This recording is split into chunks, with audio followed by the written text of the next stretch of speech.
I shouldn't be telling you this, but you're yawning right now. I'm not a psychic, and I'm not looking through your window. I know you're yawning because it is hardwired into our brains to yawn when you see someone else yawn. This works because it activates neurotransmitters in your brain called mirror neurons, subconsciously urging you to mimic an action or behavior. Interested? You're already experiencing the power of influence. Let's cut the bullshit. You clicked on this video for a reason. Maybe it's curiosity, or maybe you want that one trick that gets you ahead in life. Whatever it is, you're looking for an edge. That's what dark psychology is all about. Gaining a subtle but very real advantage in any situation. This isn't some bullshit self-improvement video. We're diving deep into the stuff that your rich friend, billionaires, and even the government are too afraid to talk about so you don't gain the advantage they enjoy. I'm going to break down these secrets for you, piece by piece. By the end of the video, you'll start seeing every interaction differently. You'll recognize opportunities to apply these techniques, whether you're looking to land your dream job, negotiate a raise, or just want to win an argument. Stick with me, and you'll wield a psychological toolkit that operates in the shadows of consciousness, giving you the power to influence, to control, to persuade. Are you ready to unlock your full potential? Then let's begin. The first thing you need to understand is leveraging empathy. Imagine you're trying to persuade a friend to lend you a hand when you move into a new apartment. Instead of bulldozing them with the reasons you need help, you can use empathy to your advantage. Without asking them outright, mention the relatable things that make moving a headache. Why?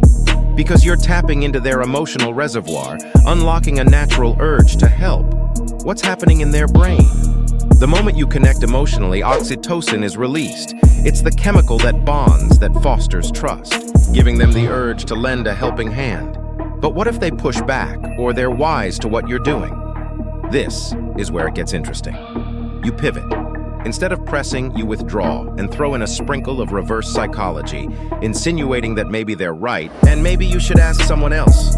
This flip can trigger another psychological response: fear of missing out, or FOMO. Nobody wants to feel excluded, or worse, feel like they're abandoning someone in need. You've not only recovered your position, you've strengthened it. It's all about understanding these steps. The next fundamental concept is behavioral conditioning. Let's say you want to get a promotion at work. First, let's break down how to craft perceptions and nudge your boss's decision. Understand this. Promotions are not just about hard work. They're about perceived value. Your boss needs to see you as a leader, someone who can elevate their team and achieve goals. Start with the basics. Amplify your current role's impact. Regularly communicate how your efforts are generating results. This isn't boasting, it's strategic positioning. Your goal is to make your boss see you as indispensable to their success. Now, here's where the psychological play comes in. Associate positive outcomes directly with your involvement. When your boss receives praise or achieves a milestone, ensure your contributions are visible, not vocally, but through timely reminders, emails, reports, or casual mentions. As performance review season approaches, subtly align your aspirations with the company's trajectory.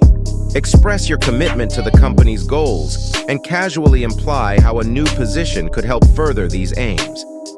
During the conversation about promotions, don't make it about the workload you can handle. Instead, discuss how your vision aligns with the company's future. I'm excited about how my role can evolve to continue contributing to our collective goals, you suggest, making the promotion sound like the next logical step. If there's hesitation, remind them of your shared victories. Reinforce the idea that your growth within the company is synonymous with the success of the team and their leadership. In doing this, you create a narrative where promoting you is the obvious and beneficial choice for the team's future. If you do these things consistently, you'll have that cushy new office in no time. The next thing you need to understand is that everyone lies. If you know how to lie effectively, you will also be more likely to recognize someone else's lie.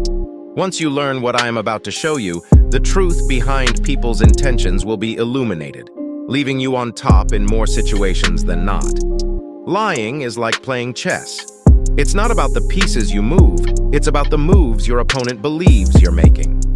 First, the groundwork of a believable lie is truth. The best lies are shrouded in reality, making them almost indistinguishable from the truth. Let's put ourselves in the mindset of a liar and say you're late to a meeting. Rather than concocting a wild story, anchor your lie in a truth everyone can relate to. Traffic was a nightmare, you claim, but the twist is, you left late, not the traffic. The physiological tells of lying are real. Stress hormones like cortisol can make you fidget, avoid eye contact, or even induce sweating. Some easy things to do are deep breathing, or even splashing cold water on your face, activating the parasympathetic branch of the nervous system, which prompts the body to relax. Control your anxiety before it controls your story. Now, mix in the details sparingly. Too many and you'll trip over them. Too few and your story lacks substance. If asked about the traffic, mention a particular street. It's a detail that's verifiable and ordinary, making your lie harder to question. Mirror the listener's emotions. If they're frustrated by your lateness, you're frustrated too. Not by your tardiness, but by that uncontrollable traffic. The real secret? Believe it yourself. The brain has a remarkable ability to blur reality. Convince yourself first, and convincing others becomes exponentially easier. But what if you're caught? Adapt and pivot. Use a technique called paltering, telling part of the truth to hide the lie. I checked the traffic before I left, but you know how unpredictable it can be, you amend. Remember, the goal is not to make lying a habit, but to understand its mechanics. Dark psychology teaches us about influence, and knowing how to lie effectively is a part of that. Remember, this is not an encouragement to lie, but an education in the psychological and physiological dance of deception. Knowledge is always the best defense against these tactics. Now it's time for the final piece of the puzzle. Persuasion, the crown jewel of influence. Persuasion isn't just about getting others to agree with you. It's about weaving a tapestry of influence so intricate they believe it was their idea all along. The key? Symbiotic resonance. Align your desires with their needs. Imagine you're shopping for a new phone. The salesperson doesn't start by asking if you want to buy the most expensive model. No, they start small. Do you like taking photos with your phone? That's an easy yes for most of us. Hen, would you like a faster, more responsive phone? Who wouldn't?